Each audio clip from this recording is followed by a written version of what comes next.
Hey, fifth grade, it's Miss Stewart here. I want to let you know, first of all, I miss every single one of you. Life is not the same without you. Um, I miss making music with you all. I miss playing recorder. I miss all those things.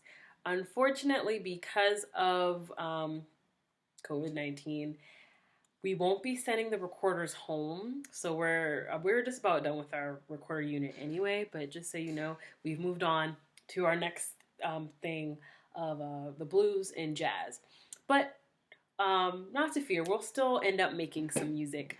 I just want to quickly go over the answers. I'm just gonna lump everything together. So this is day one and day two of the recorder packet.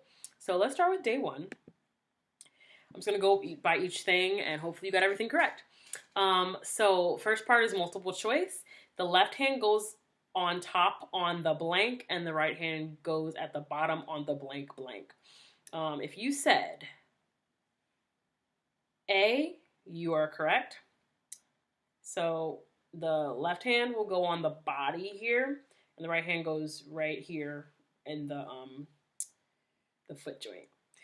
Let's go number two. How many notes have we learned on the recorder as a class, and what are they? If you said D, 5 notes, you are correct. Those notes, I put them in order, just alphabetical order. They are A, B, C, D, and G. I'm going to play the recorder, I'm going to play those notes in that order, and let's see how it sounds.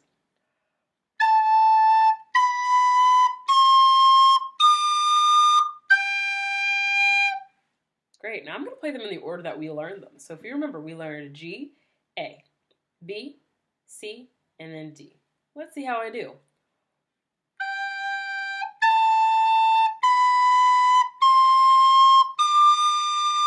I'm going to go back down just to finish the scale.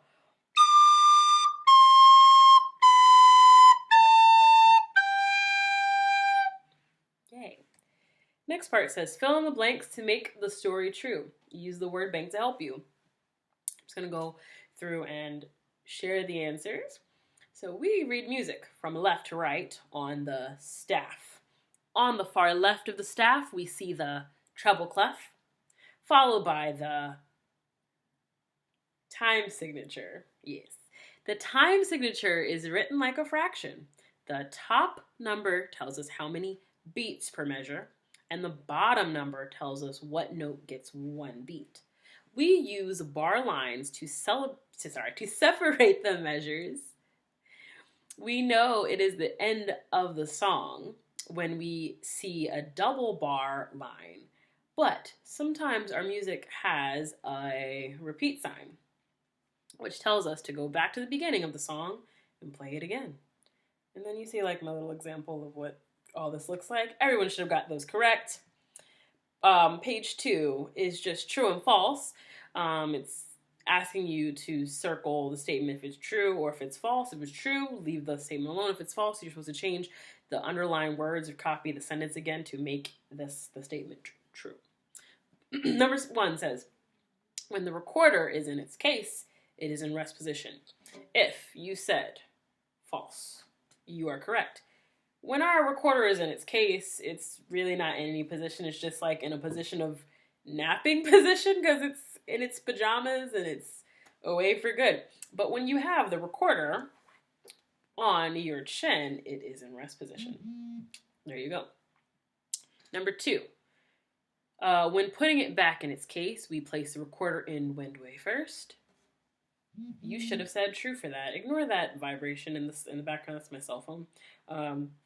Anyway, so recorder goes wind way first inside of the case, which is true. So you should have gotten all of that correct. Last part. Then for day 2. Okay, I see what I did. All right, sorry. Day 2, you're labeling the parts of the recorder using the word bank at the bottom to help you. I'm going to take my recorder back out. Let's just go over all of these. Let's hope that you got all of them right.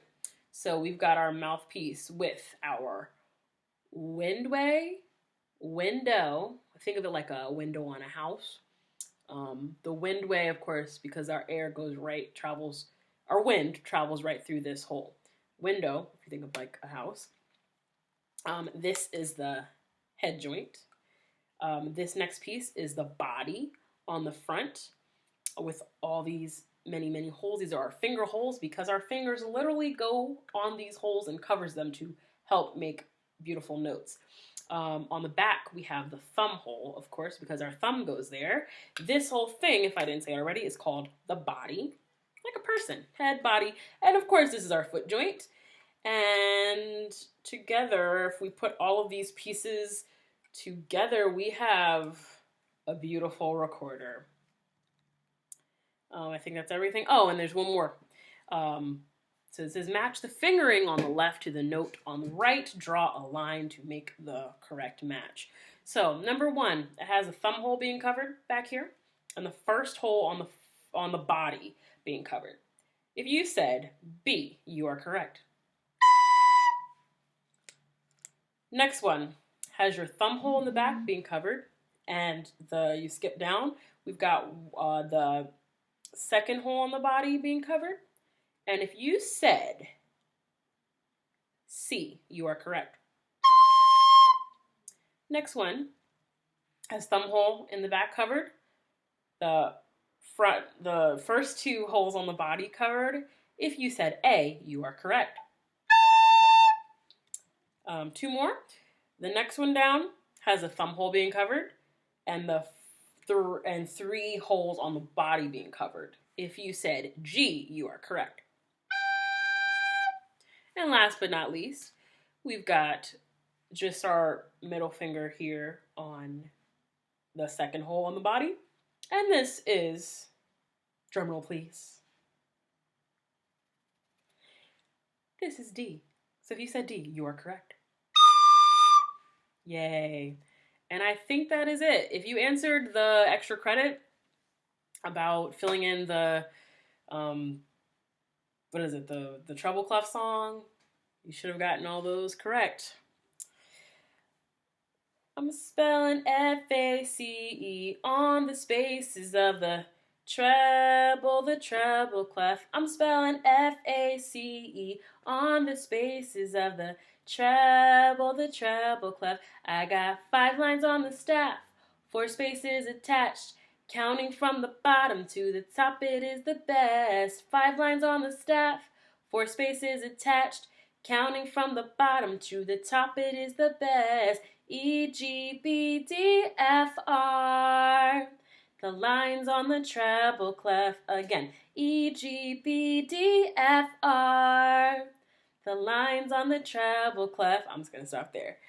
I look forward to doing some blues and jazz with you all in this next unit. So stay tuned for more videos. I encourage you, if you can, try to complete the challenges that I sent out for extra credit. I'm so curious to see where your creativity will take you. Keep checking YouTube and Google Classroom, and you should be fine. Okay, thanks, bye.